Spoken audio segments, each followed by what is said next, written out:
The 60s scoop was a dark chapter in our Canadian history as Indigenous children were literally scooped up and taken from their families and communities for placement in foster homes or adoption.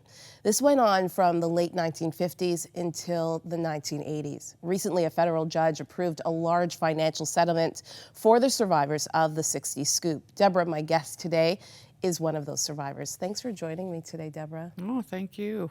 So growing up in foster care from 4 to about 15 and a part of the 60s scoop, tell me about your childhood. What was that like? Well, it was very traumatic being taken from my family. My family were leaders in the community, and basically, you know, they founded the community of Calling Lake. My great-grandfather was the chief, hereditary chief. And yeah, our family was, they were focusing on people that were in leadership, I believe. And what had happened was we were taken, myself and my 5 other siblings. Do you remember that day? Oh yeah, I remember it very, very clearly. What happened? Yeah, well, it was like early in the morning, and I don't think my mom was in the house at the time. My dad was, and all my siblings were in bed. I had gotten up, and workers came in. There was like 4 different workers that came in and just took us. Took all of us kids, and we were put into, all 6 of us were put into 3 different homes. Wow. During that time. And what was your mother's reaction? This person just comes into the house and takes her children? How did your parents react? It was just horrifying to her. She basically, fought for us for the most of her life, the last part of her life. It basically broke her heart, and she went into depths of depression and was very ill. And I believe it had killed her. She tried for years to, go to court to fight for us. And basically, the only thing that she was ever told was she had to assimilate, that they weren't assimilating fast enough, and this leader in the community, yeah. who's leading a community, yeah. has to assimilate. Yeah.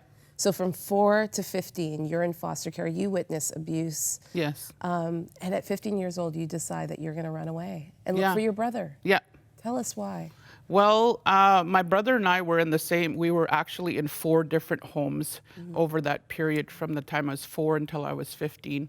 And he was my only connection to my family, right? We were the only ones that were related in the last home. The last home that I was in, there was about 15 to 20 kids at any time, the 4 years that we were in there.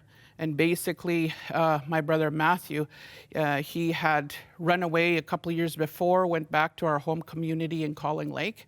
And when I got to Calling Lake, I found out from one of my cousins that he had become this big bad drug dealer in the community, and basically had so much control, and he was terrorizing the community, and it was just I was shocked. Yeah. I was so shocked that this had happened with him, because we had known the Lord when we were little kids, and my grandmother was a praying grandma, and anyways. Here he had, a big stash of dope in his footlocker. I went to the footlocker. My cousin told me about it, and I grabbed. It was a big giant bag, probably 5 pounds of weed. I took it and went to the outhouse, and my grandfather had a pot of tea on the stove. Wood stove. Yeah. I took it out to the wood outhouse, and I dumped that whole pot, stash. Of stash, and threw it into the outhouse. Wow. And he was probably very upset. Oh yeah. But then something interesting happened. You refound Jesus through that time, and there was almost like a revival that happened in that community. Yeah, there was revival. Tell me what happened with these young people. Well, basically, when I was trying to find somewhere to hide after I found out what my brother was going to do to me. My cousin kept telling me. He was in a neighboring town.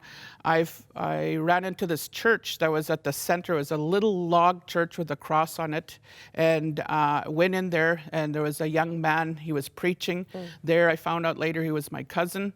And at the back of the church, there was old grandfather and grandmother. They're on their faces before God praying. And I found out later that they had been praying for about 9 months because there was so much suicide and murder in my community. Alcoholism, drugs. It was the worst in all of Western Canada at that time. And anyways, what had happened that night, he had, spoke on Jesus and the Holy Spirit and getting baptized. He explained all this to me. He said, were you ever saved in your life? And I says, I accepted Jesus when I was a little girl, but I didn't understand it. He says, do you want to do it now? I said, yes, I do. Wow. And then he said, do you want to get water baptism? And he began to explain to me about it. So right outside there in the middle of the winter, November, I got water baptized in a horse trough. In a horse trough? Yes. Yeah. Yeah, and the old Muslim and Kukum, they were just dancing with joy because I was like the first one to come to the Lord in that church in many, many, many years. Yeah. And they cried out to the Lord for months. There was about 6, 7 elders in the community that were crying on their faces for God to turn around that community. They got sick and tired of seeing the young people dying in that community. And they were just, weeping and crying, fasting and praying, just day and night, day and night, day and night. I remember my one grandmother, she almost starved herself to death from the fasting that she did. And God answered those prayers. Yes. And young people threw their weapons, threw their drugs, everything into the fire that night and accepted Jesus. Well, we are going to take a quick break, but when we return, Deborah has found purpose for her life after years of pain. But one day, that all changes when she says she visited hell. You're going to want to hear that and what happened next. Stay with us.